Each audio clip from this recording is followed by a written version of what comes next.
Hey everybody, today Rahdo runs through the best games of 2011. Sorry for my lack of production values here, but obviously we want to recycle, don't we? Yes. Recycle, reuse, reduce, all of that stuff. Got to save the planet. Anyway, so 2011. Let's go. Now, if you've watched my other top 10 of the year countdowns, 2009 and 2010, you'll know this is not necessarily a countdown of the best games or the smartest games or the most popular games. It's a countdown of Jen's and my favorite games. So it's obviously going to have a predilection towards more Euro-y type stuff, stuff that works well with two players. So, there were some very, very big games in 2011 that will not be on my 2011 list because Jen and I don't want to beat the crap out of each other in maybe, say, vast interstellar battles. Just as an example. So, just as a heads up, just so you have that in the back of your mind and you understand this is really what we're all about. We like two-player games that are much more Euro-y and thinky and that don't involve a lot of punching in the face. Okay, so enough preamble. Let's start counting. Number 10. And this one actually, I think a lot of people might say, what? Particularly after what I just said about how we like thinky games and whatnot, because you might be a bit shocked to find that our number 10 is Kingdom Builder. Yes, Kingdom Builder. In this game, this was actually a big monster hit for Queen Games. It was very, very popular, sold a lot of copies. There's a lot of people out there who love it. But there's also a lot of people out there who love to hate on this game. And I think really just kind of spread a complete and total incorrect misunderstanding about what this game is all about. Because, well, this is Donald X. Vaccarino's big follow-up to Dominion, which of course is one of the biggest, most popular games out there. And so, this had a lot riding on it. A lot of people were expecting a lot out of it, and then a lot of people were very, very disappointed. But Jen and I, we think this game is absolutely fantastic. Let's take a quick... Oh yeah, that was not me, that was the box.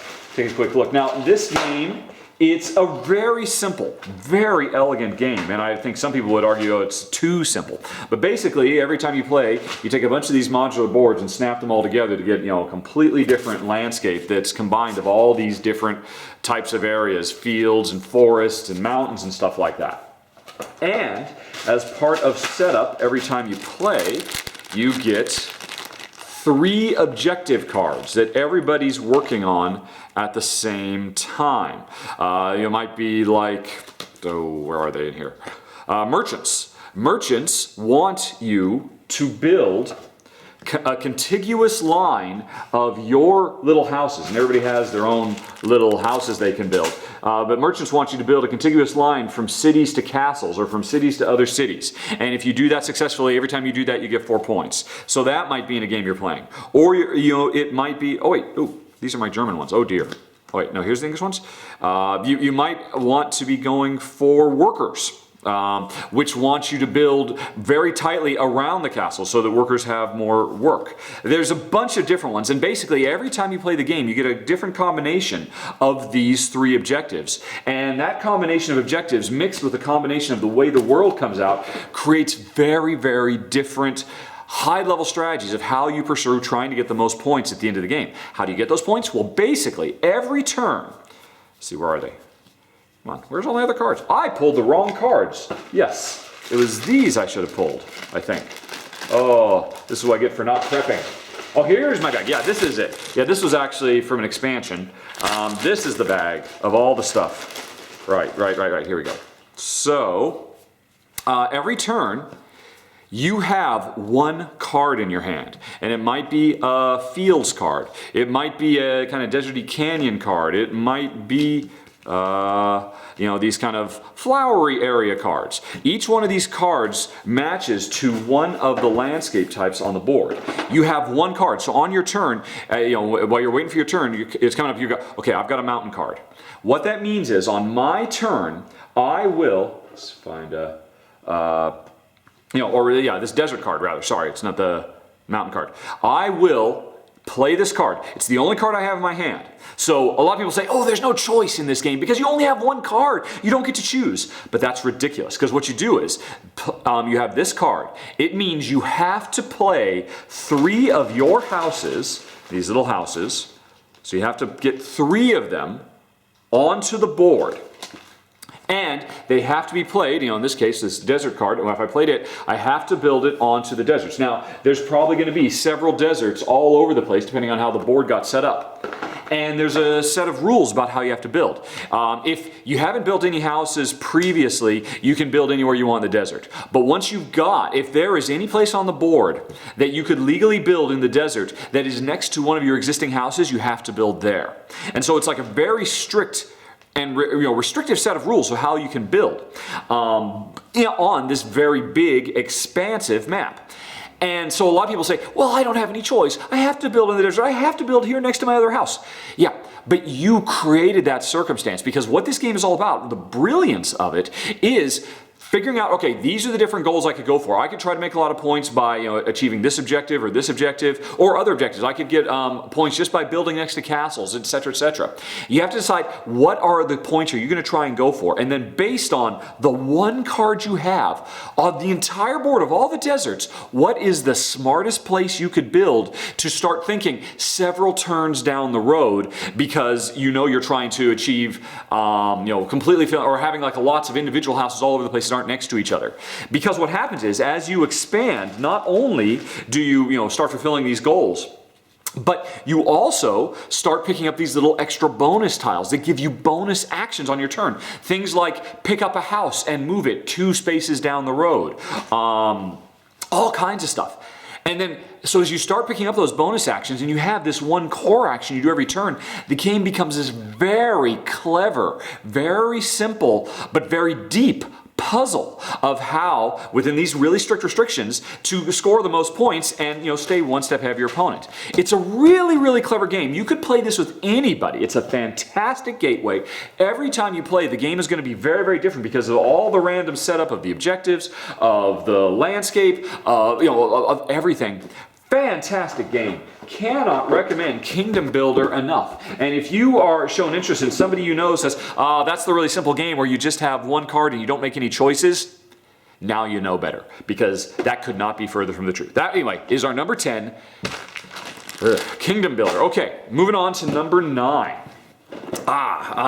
Lancaster. This is a game from one of our favorite designers, Matthias Kramer. Absolutely great designer. And now this one basically is set during the reign of Henry V, I think, as he is trying to bring unity and stability to England and bring all these noble families together under one banner, while also fighting a war in France. Now, the way this works, this is a really interesting game. Very, very cool. It's a worker placement game.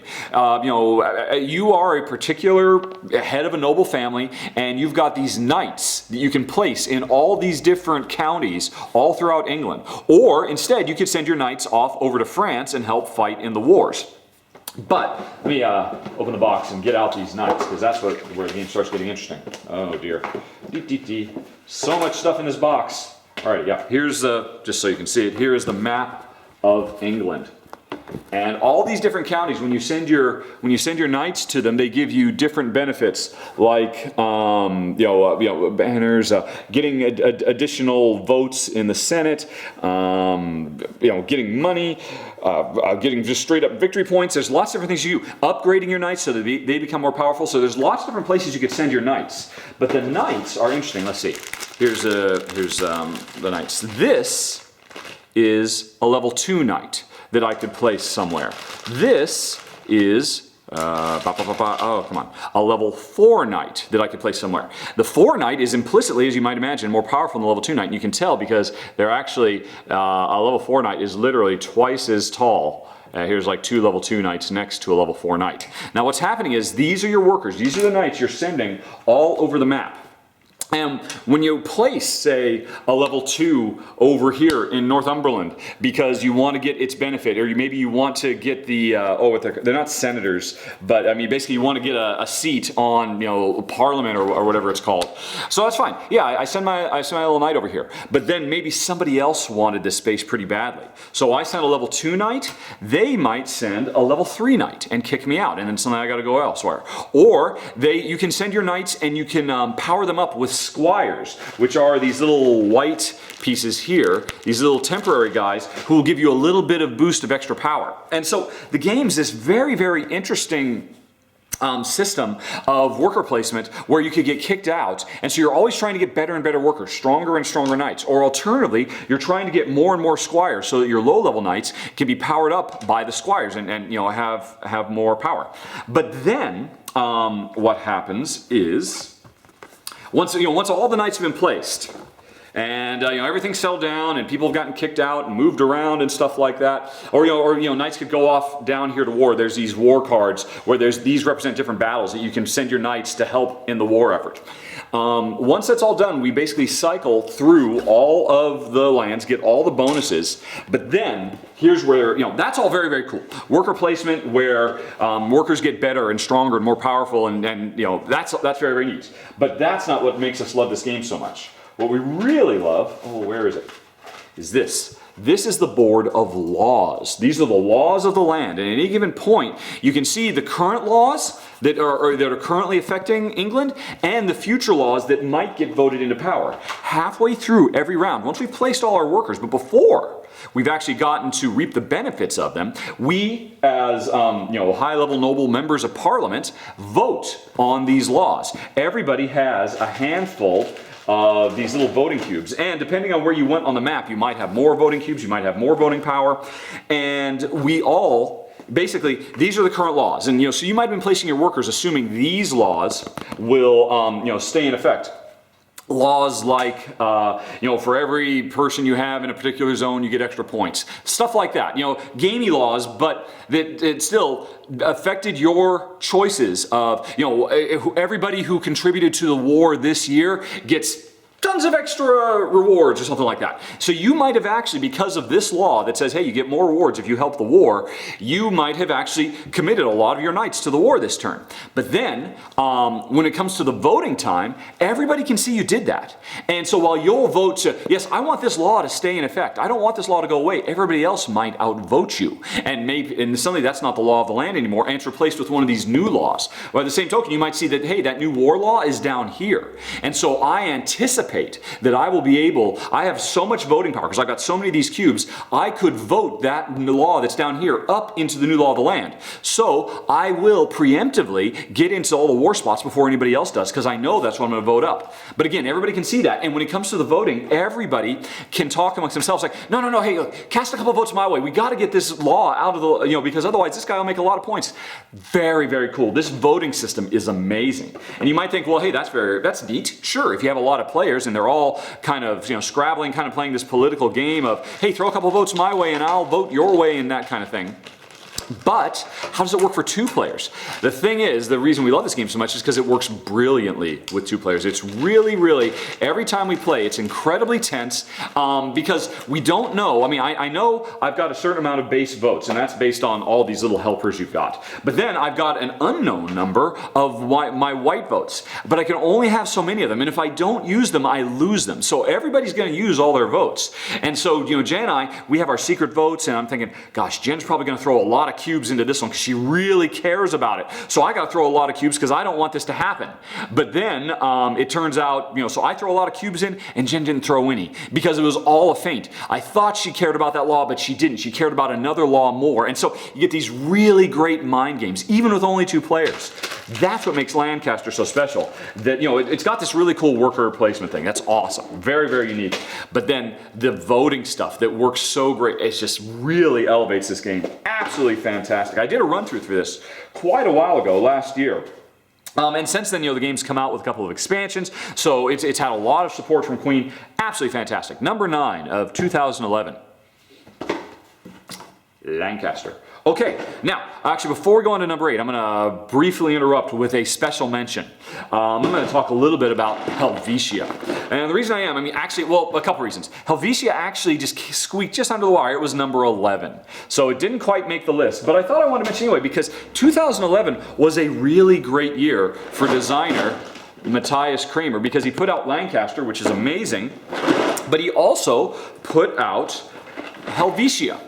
which is a much lesser known game. It was only printed in German by Cosmos because they just never bothered to do English version games. But as you can see, the game is completely 100% language independent. I remember when I first got this game, I was working with other people trying to translate the German manual into English so we could figure out how to play this game. And I didn't do, other people did all the work and made this game playable. But this is another fantastic worker placement game that is really, really unique. In it, there's a lot of goods generation, goods conversion to get points, all that kind of stuff. But what really makes this game cool more than anything else is it's a tile laying game where you're building your own little Swiss village with different log generating and water generating houses and stuff like that. But you people these houses with your workers, and workers are all either male or female. You can tell from these little stickers that go, the shape of them. This is a male because he's got a bowler hat, and the lady has kind of a bun hairdo thing. And when you populate these buildings so that they can start generating, you can only put a man or a woman in a house in your village and start generating. But then what can happen is your opponent can put one of their workers in one of your houses and marry your family and start leeching off of the resources that your village generates. I mean, hey, my village doesn't generate water, but I'll just marry that poor spinster lady who runs your water village, and suddenly I've got water too.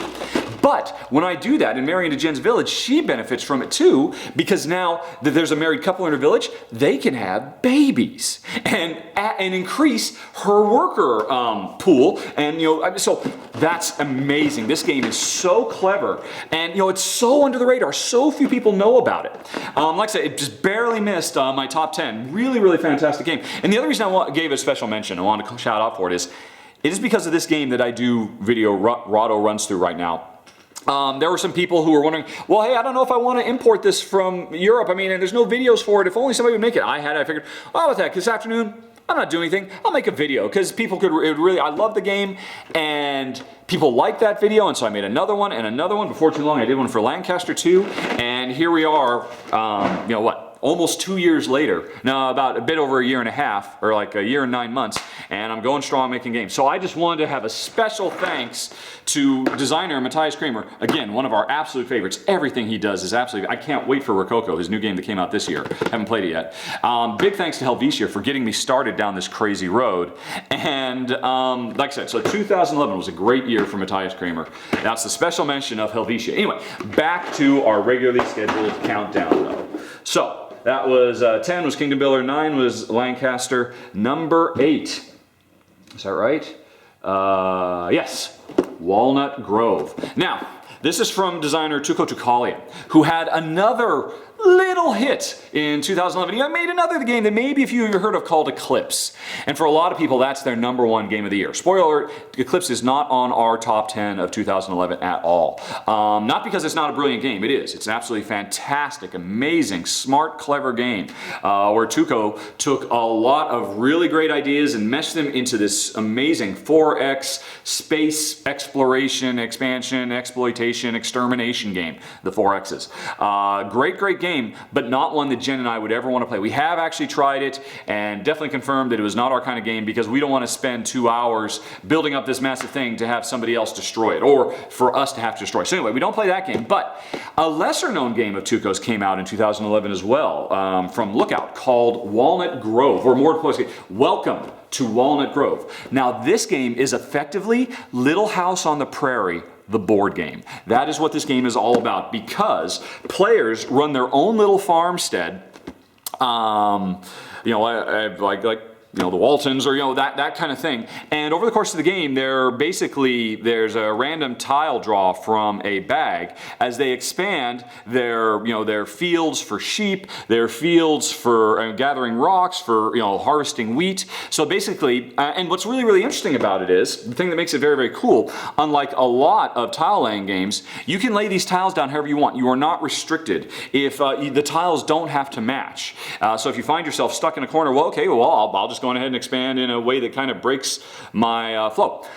But there are big, big benefits for having bigger, broader, more expansive fields. Now, The tile laying in this game is very, very simple, very straightforward. This is actually, I would say, a very, very good gateway game. I mean, you can imagine I imagine a lot of people would really be into this because they are very much drawn into the, the American frontier settler farmer type OS. And it's a really simple game to play because every turn you basically you expand your farm by drawing some tiles and expanding your farmland. Then you have your farm workers, these little pawns, who you can put into the different fields. So you could either harvest wheat, or get some sheep, or collect some fish out of the lakes you're growing.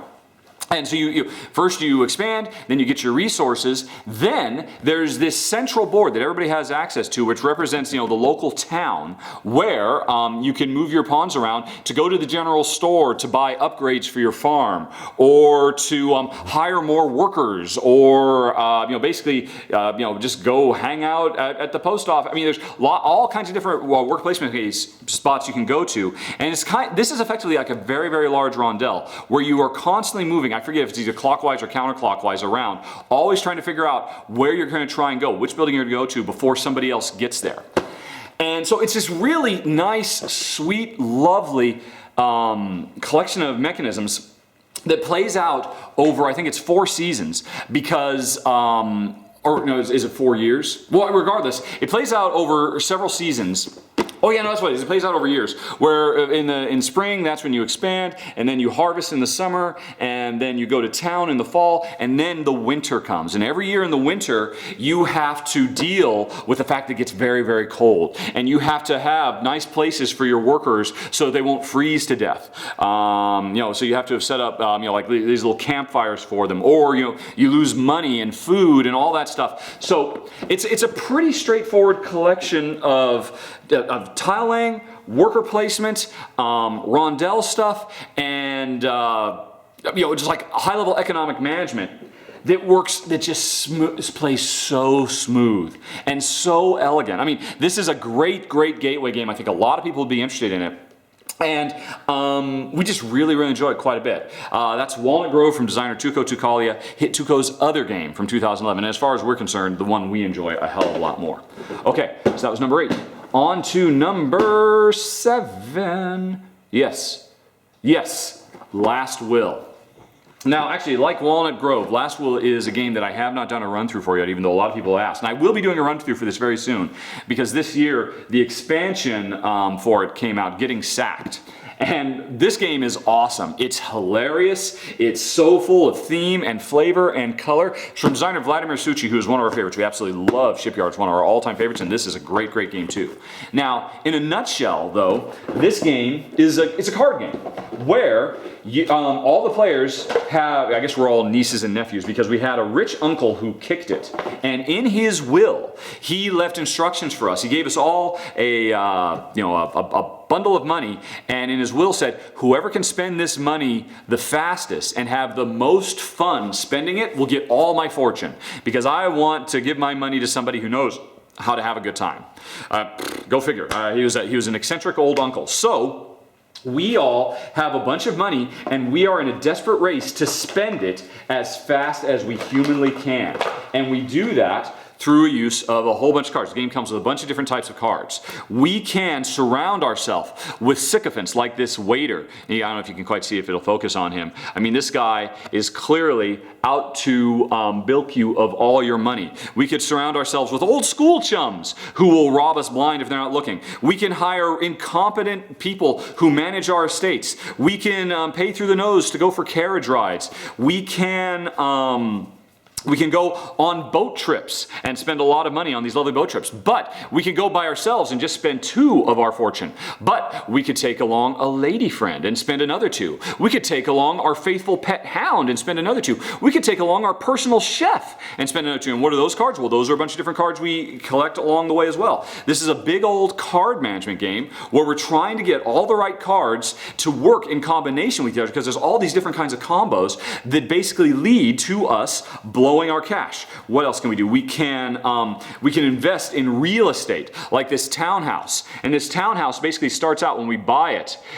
We have to buy it for $15. Hey, hooray! We got rid of $15. But we can't consider ourselves insolvent. We can't say we're broke until we sell this place. So what we do is after we've bought it for 15, we start partying in it like crazy and bring the value of it down to 12, to 10, to 7, and then we sell it. So, it's just, it's hard. It's actually a pretty straightforward game. It just basically takes the idea of earning victory points and flips it on its head. In this game, we're trying to lose victory points. We want to lose all our money as fast as possible. But it's hilarious. And it's great wish fulfillment too. Having these big, elegant, opulent dinners. You're just not going to focus at all, are you? The art is absolutely hilarious. Going to the theater, throwing a big gigantic ball, and the more time you spend throwing this ball, the more money you waste on it because more people come. Just so much fun stuff. Just, it really captures that rich, decadent feeling. But so like I said, it's a card game. You've got all these different types of cards, these investments, these friends, these excursions you can go on, but you have to play them in the right order, and that's where the other half of the game comes in. Oh, for heaven's sakes, where is it? There's this, it's not really an auction. Gosh darn it, where's the board? Oh dear. Right, now those are the expansions to your mansion. These are where every turn there's basically a bunch of cards come out. It's kind of a first come, first serve to try and grab the right cards that'll work for your strategy. Weird. Oh wait, here it is. But before you start grabbing cards, to make friends and influence people and book trips and holidays and stuff like that, before you do that, you have to plan your day. And that's where this board comes in. Basically, every player has these little worker meeples. They're actually very cool little top hats. They're just very, very cool. Again, help sell that whole, Victorian, oh, I'm a rich man with a monocle, top hats. We basically, in turn order, place our top hats to plan our day, and we choose a couple of these slots. Well, everybody chooses one of these slots. In a two-player game, there's like dummy players that players control also. That works really, really nicely. Again, I'll demo this in a run-through for it eventually. But say if I chose this slot, this means I get to draw 2 cards blind from the various decks. So I might draw a couple of companions. I might try to draw a real estate and a companion, but you don't know what you're going to get. So it's very luck of the draw. So I didn't draw very many cards. But I got 2 top hats, and the top hats mean I'll be able to take 2 of the face-up cards. So if I really desperately wanted to get that card and that card, I might want to choose one of these that will let me pick up 2 cards, as opposed to these ones that only let me pick up 1 card, or this one will let me pick up 2 cards. So there's, but then also it tells you how many actions you can do. How much of your day do you actually spend going on these trips, going to dinner, going to the theater, etc., etc. How much actions can you do? And so every turn at the beginning of a round, it's a tough choice. Do I want to draw a bunch of cards and pick up a couple of 2 cards from the public display, but I only get 1 action that day? Or, do I go all the way at the other end and get 4 actions, but I only get 1 card and I only draw 1 card? Also, this determines turn order. If I desperately need this card and this card to, realize my strategy, I should probably come all the way out here because I'll get the 2 cards I need. I'll get to draw a bunch of extra cards, but I'll only get 1 action that turn. That simple choice that you make every turn, and and everybody's making that choice, trying to figure out what's best for them, and and trying to play a guessing game. How far down, I know I want to go first, but how desperately does my opponent need actions? Because the further to the right you are, the more actions you'll get. The further to the left you are, the more resources you'll get. And trying to guess what your opponent's going to do so you can come out on top is great. Anyway, that's Last Will. A fantastic game. Now, after Last Will, which was, I totally lost track, 10, 9, 8, 7. Number 6, I'm very sorry to say I do not have. And that is Village. Village is a fantastic game. It's an absolutely amazing game, but I don't have a prop to show it to you because I traded it away. Now, actually, I talk about why I traded it away in the run-through I've done for it, so you can go and check that out. And if you want to see what the game looks like and get a better idea of what it feels like, again, there's that run-through that's available. Links to all the run-throughs I've done of these games will be at the end of the video, etc., etc. But anyway, Village is a worker placement game with a couple of very unique twists. The board is this big gigantic village that's in front of you, and and you have a family that lives on a farm, and you can send them into the village to do different things, like become part of local government. You can send them over to the city hall. They can become part of the clergy. They go over to the church. They can become master craftsmen by going over to the workshops, and they can learn how to build wagons or various things. They can go to the market and sell all the goods they've earned in previous turns, or they can go out and journey through the world and gather life experiences by traveling the world and seeing all the sights.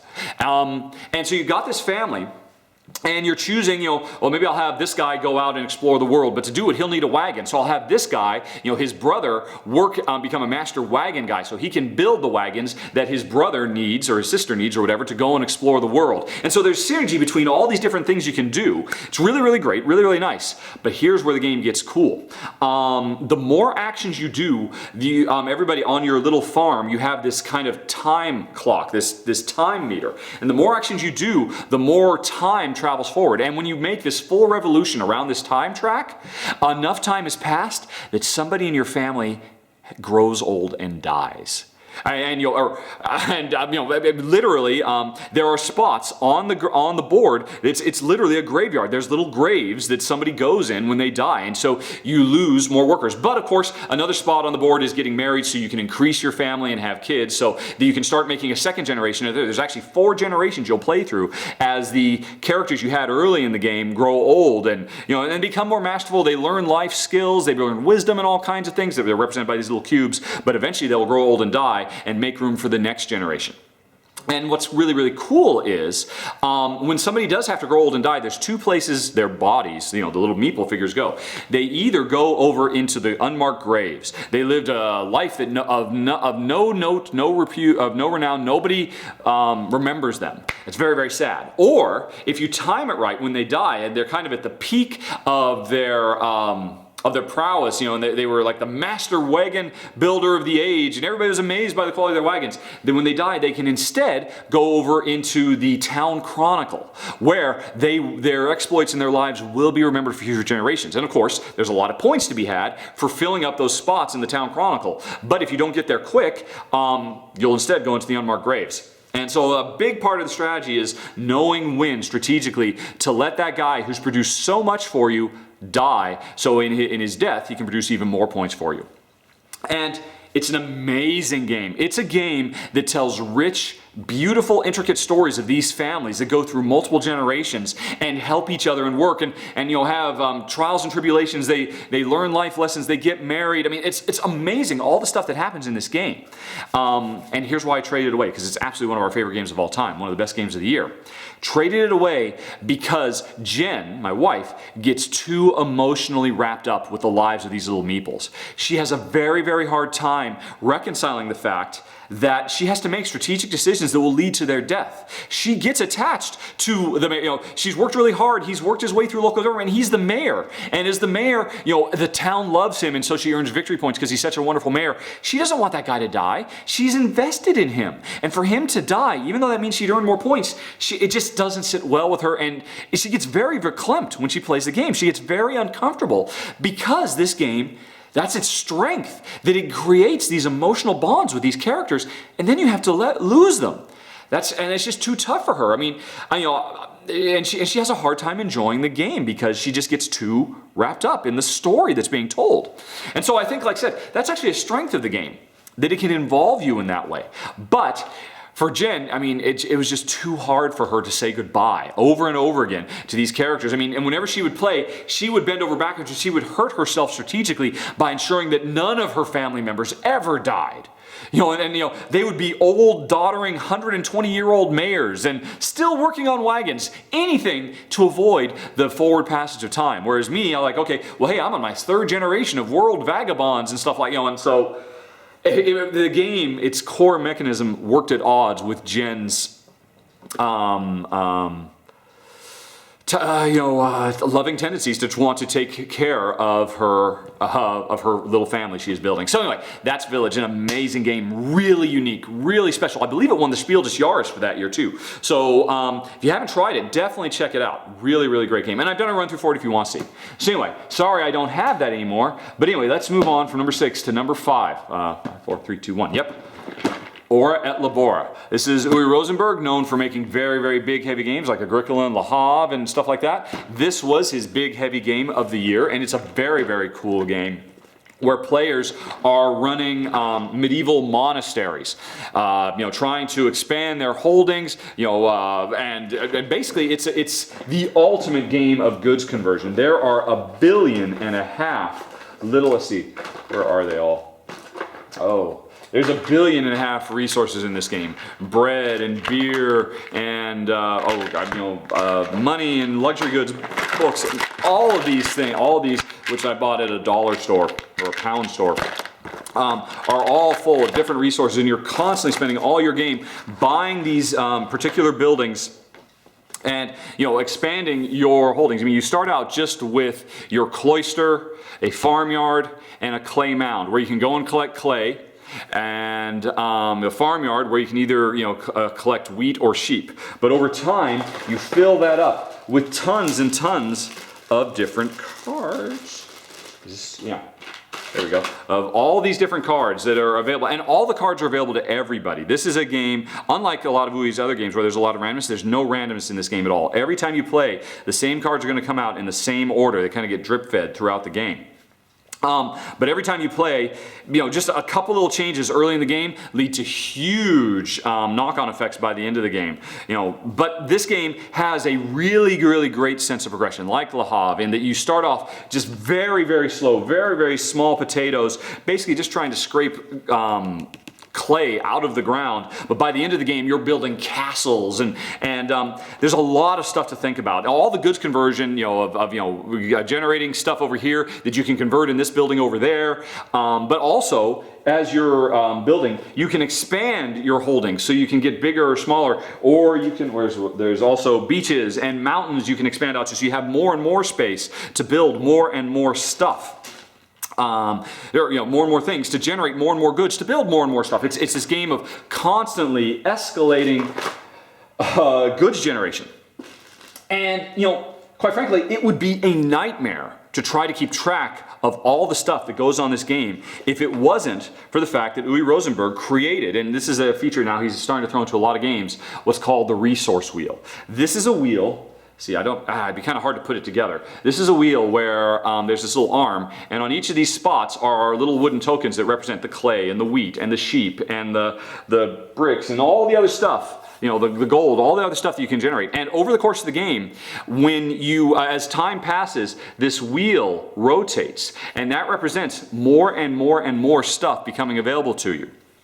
And so it's a really, really simple system to automate all the, the bookkeeping in this game would be dire. It would be ridiculous because there's so much stuff going on. This game has like the level of complexity of a computer economic simulation because there's so much stuff going on. But the thing is, this wheel automates the maintenance, the bookkeeping of all that, and allows Or at Labora to be one of the biggest, most complex economic simulations there is on the planet. It's an absolutely brilliant system, and that's what makes Or at Labora really, really cool, really, really special. And I have done a run through for this, so you can definitely see hands-on just how this wheel functions and just how big, how satisfying it is to build up the perfect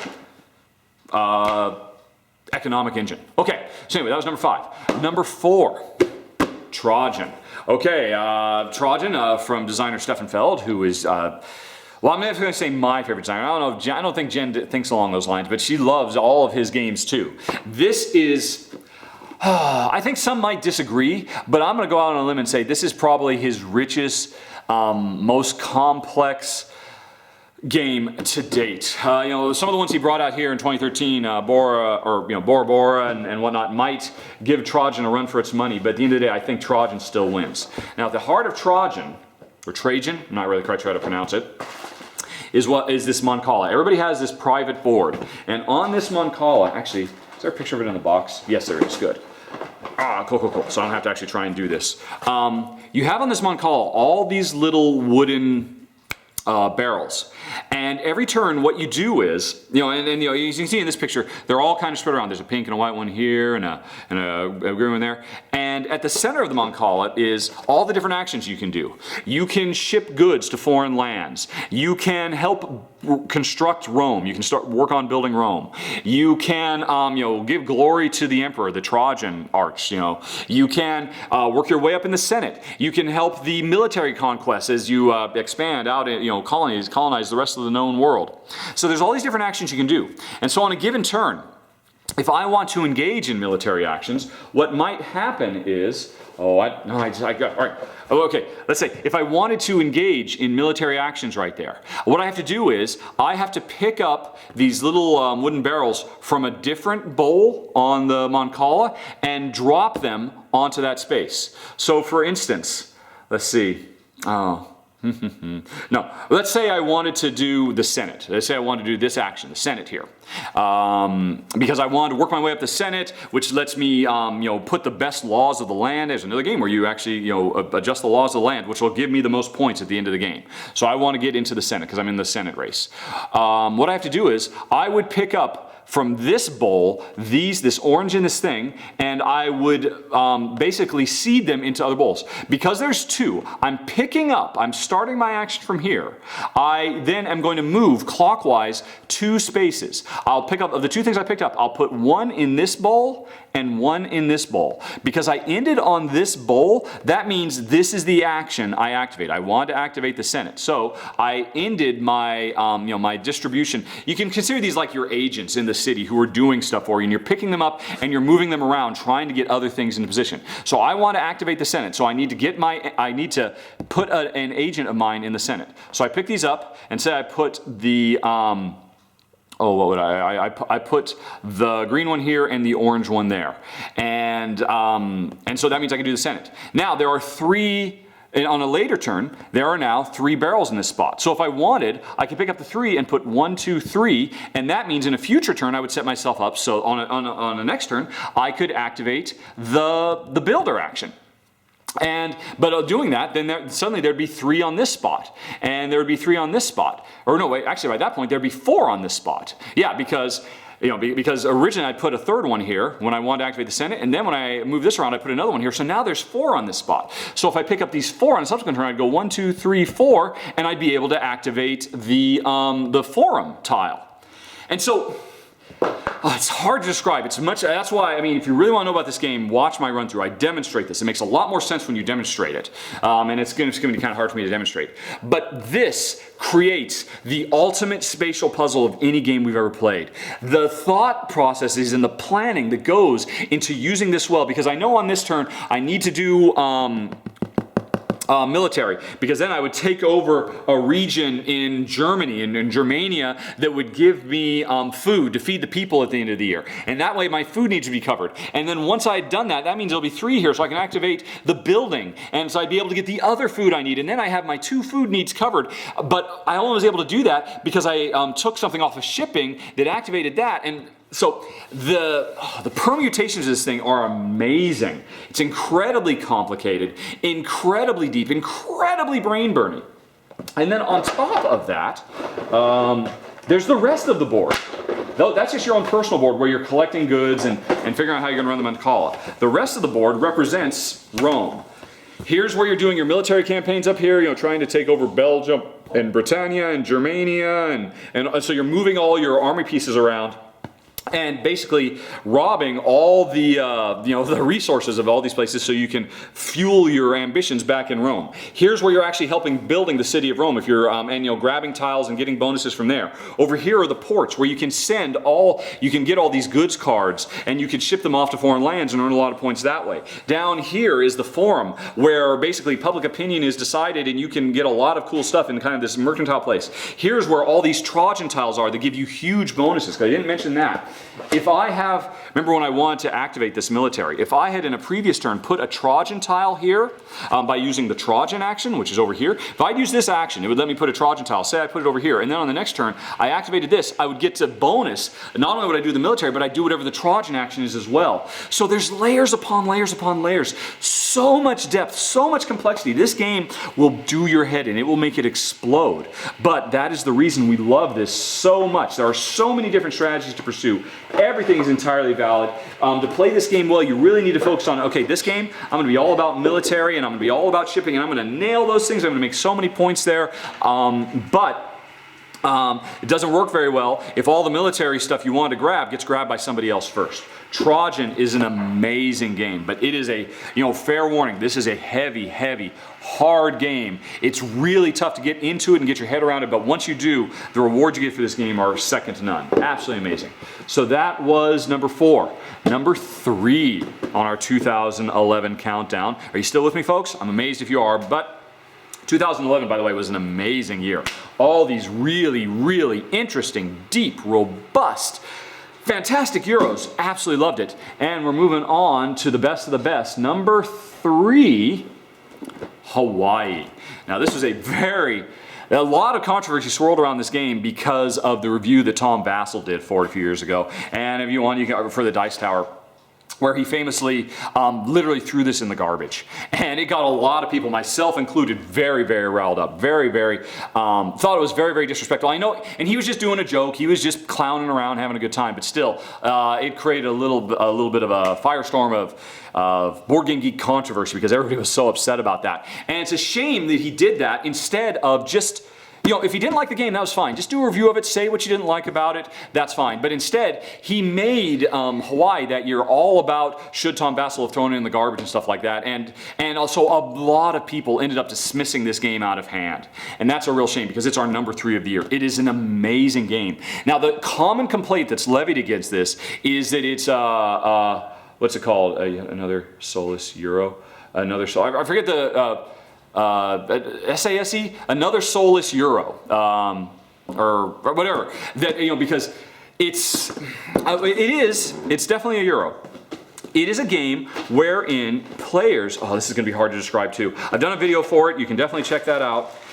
Players, because there is no one board. The board is this modular board of a million different tiles, so I can't show you the board.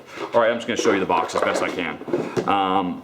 Players, but what kind of picture is this? Oh my God, no wonder people have a hard time getting into this game. There's no picture.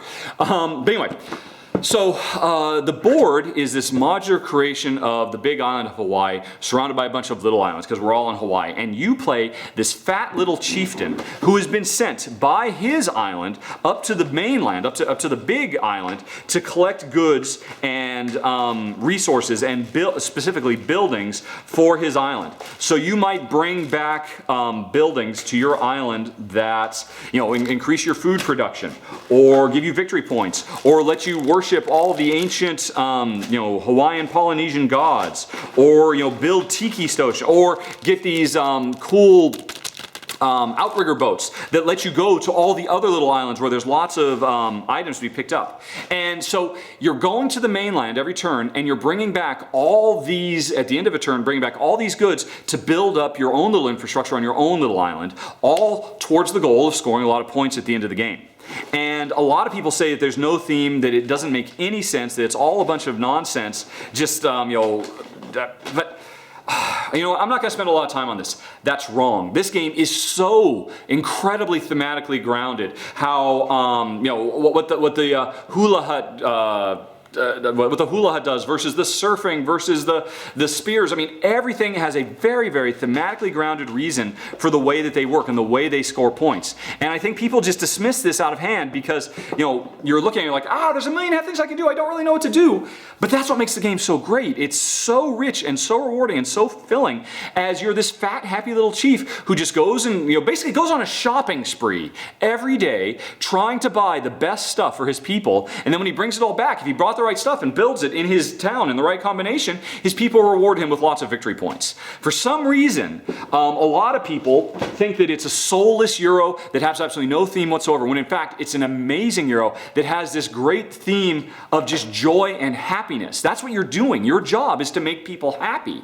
And I don't understand, I mean, and that's why when we play it, it puts a smile on our faces. We move this fat little jolly guy all around and we get all the perfect things to take them home. I don't know why so many people have such a hard time understanding that this is a very strongly themed Euro. It's also a really rich, deep, meaty Euro with a lot of stuff to think about, a lot of really cool mechanisms, systems. The passing system, I think this was the first game I ever saw, they did a thing where you get rewarded for passing early, which means you give up a lot more stuff you could do, but you get really great rewards for, I mean, so much really great stuff. Hawaii is an amazing game that got very, very poorly treated in 2011, deserved a lot better. And again, we can't recommend enough, one of our absolute favorites. That was number 3, Hawaii. On to number 2. Our other Steffenfeld of the year, the Castles de Burgen von Burgen, or the Castles of Burgundy. This is an incredible game. As far as I'm concerned, this is Steffenfeld's best. Because I think it does a better job than any of his other games of melding his predilection towards tons and tons of different paths of victory, tons of ways to earn points. Creating these rich, incredibly complex. I tried as best I could to describe how Trajan gives you all these different paths to victory, and you try to mix them all together and figure out the best way to come out on the other side scoring points, but in a really complex way that melts your brain. Burgundy does the same thing, but Burgundy could almost be a gateway game. It's probably a little bit too heavy for that, but this is a great game to follow up after you've gotten somebody in by playing Ticket to Ride or Stone Age or something like that. Because this game has all that depth, all that complexity, all those different paths, all that really, really great sense of accomplishment for building something that was built smart and clever. Because what we're doing is basically we have our own little tableaus. These are, countrysides of Burgundy, and we're basically every turn picking up little tiles. We can pick up farmyard tiles and try to collect matching animals, so we get lots of sheep and score bonus points. We could build bigger and bigger castles that give us just more actions. We can build more ships that let us ship away goods to foreign lands. We could build mines to generate money. We could get all these special power buildings that create these little villages that give us all kinds of neat things. And we take these all from a big central board where all these tiles at the beginning of every year are laid out. And rather than the hugely complex Mancala that we use, that we try to wrestle to our will in Trajan to get all the stuff we need, in Castles of Burgundy, we just roll a couple of dice. Because if you'll notice, every space on here, like if I wanted to get this shipping, this boat, or this particular village, or this set of cows, I would use it when I rolled dice. If I had a 4, I could grab one of these things. But a 4 would also let me build, say if on a previous turn I'd picked up a castle from the main board, because I was able to use some number to get a castle. And then on this turn, I might want to use that 4 I rolled to build the castle into this castle spot and get another turn. But instead, I might want to use the 4 to pick up that boat, because I'm almost filled up all the boats. And once I fill up all the boats, I'll get a big bonus point. So every turn, it's so simple. You just roll some dice, and you can very clearly see on the board all your options. What are you going to do with that 4? The decision, it's so much fun trying to balance, the short-term needs. Okay, I really want to fill this space right now and get that extra bonus. Oh, but I really want to pick that up because next year when I build that, it's going to be fantastic. All from just this one little die roll. And then on top of that, if you might think, but dice rolls, they're crap, they're random. Over the course of the game, you're always earning these little workers that let you add or subtract 1 to those dice rolls. So if the dice don't go your way, no problem, because you can earn resources that let you manipulate the dice so you can get whatever you want. Castles of Burgundy is amazing. It is so rich and so pure and elegant. I mean, that's why it's our favorite Feld, or at least mine. Jen, I think, actually enjoys the brain burneriness of Trajan more than this. And actually, she really likes Amerigo a lot too. But for me, this is Steffenfeld's absolute best. This is his masterpiece. He is yet to surpass it because it is, again, as I said, it's the perfect distillation of what he does. These incredibly rich, complex simulations of a million different things. But in this one, it all distills down so perfectly and brilliantly and beautifully, which is a roll of the die. That's Castles of Burgundy. All right, and the number 1 game, oh my gosh, if you're still here, I'm amazed, folks. Thanks for being troopers. Number 1, I'm going to cut it. I'm going to keep it short and sweet. Dungeon Petz. Now, the reason I'm going to keep it short and sweet is because if you want me to open this box and show you the resources, you can see, I mean, look at the art on this. This game is a gorgeous, brilliant, amazing, funny, innovative game from designer Vlaada, one of the most creative and original designers working today. If you want to know more about it, go watch my top 10 fantasy games, because spoiler alert, it's on that list. This is one of our absolute favorite, and in that video, I've done a run through for it as well if you want to see that. But I opened the box, I took out, okay, I'll open the box, I can't help myself. I just love this game so much. At the core of this game, what we're trying to do, we are this little goblin family that are trying to raise a bunch of monsters from baby. You know, when you first get him, he's just 2 years old. He's a cute little dire bunny, you can see, with little vampire teeth and whatnot. But over the course of the end, at the beginning of the game, he has needs. He occasionally gets angry, that's what the red is, and he occasionally wants to play and have fun. That's what the yellow is. But over the course of the game, the longer we keep him and the longer we care for him, he gets older. 3 years, 4 years, 5 years old, and he starts having additional needs. Now, in his 3rd year, he gets hungry. In his 4th year, now he's got real anger management problems. He might have a lot more outbursts. And then he gets even more hungry. The longer we keep these, the older they get, the more difficult they are to meet all their needs, to make sure they're happy, well-adjusted, dire bunnies. Or, let's see, where's some other ones? Just picking one at random. Oh, I've got Uni, this little dinosaur unicorn thing. As you can see, he's a little vegetarian, and when he starts off, he just wants to eat. He likes eating the little tiny flower, and he has like these little magical outbursts. But then as he gets older, he wants to eat more, and then he wants to start playing, and then he has more magical outbursts. And the older he gets, the longer we can hold on to him, the longer we can deal with these needs, the more he will be worth when we eventually sell him, because we are basically running pet stores. We are, and trying to raise these pets and sell them to dungeon lords who come along and want to populate their dungeons with these creatures. So we are actually trying to raise them and take care of them and feed them and play with them and all this stuff, while at the same time running this fairly complicated business where we have to, deal with the needs of our workers, and we, if they end up playing with the monsters and things get a little out of hand, they might end up going to the hospital, and we have to get them from the hospital, and we can increase, increase our worker pool and all that kind of standard stuff. But at the core of it, there's all these different cute little creatures that have all these very specific needs, and the way you meet these needs, the way these needs express themselves, is a very clever card system, which again, I demonstrate in plenty of other videos, so I won't do it now.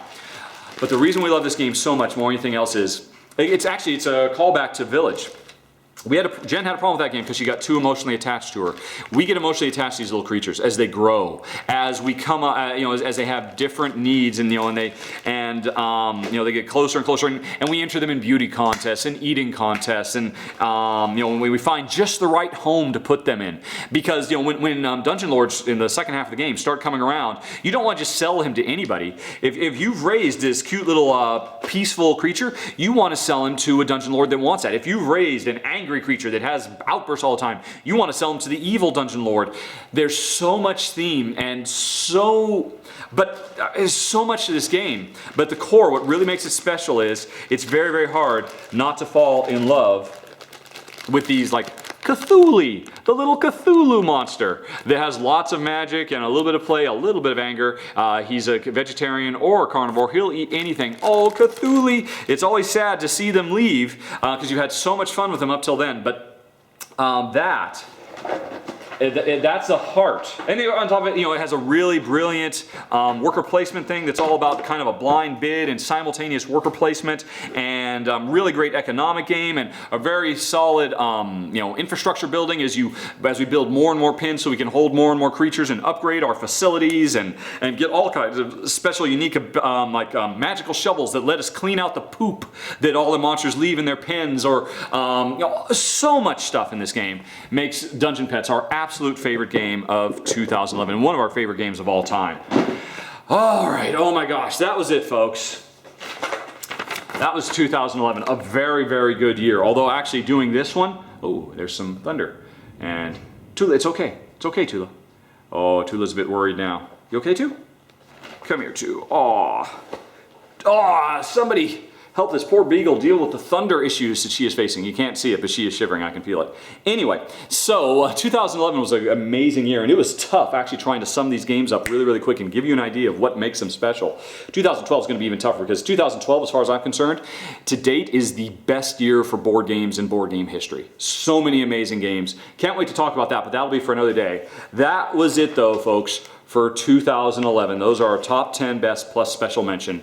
And I'm gonna go take care of this little monster, this little pet right here. I think needs some playtime to take her mind off her worries. So, thanks for watching, everybody. Any comments, questions, concerns? By the way, all the links for the run-throughs, because I've done run-throughs for several of these games, those are on screen right now. And so you can go learn more about them if you want. But otherwise, I'm going to stop right there and wish you all a very, very happy day. Hope you had a nice 2011. I certainly did, because I got to play all these games. Okay, talk to you, everybody. Bye-bye.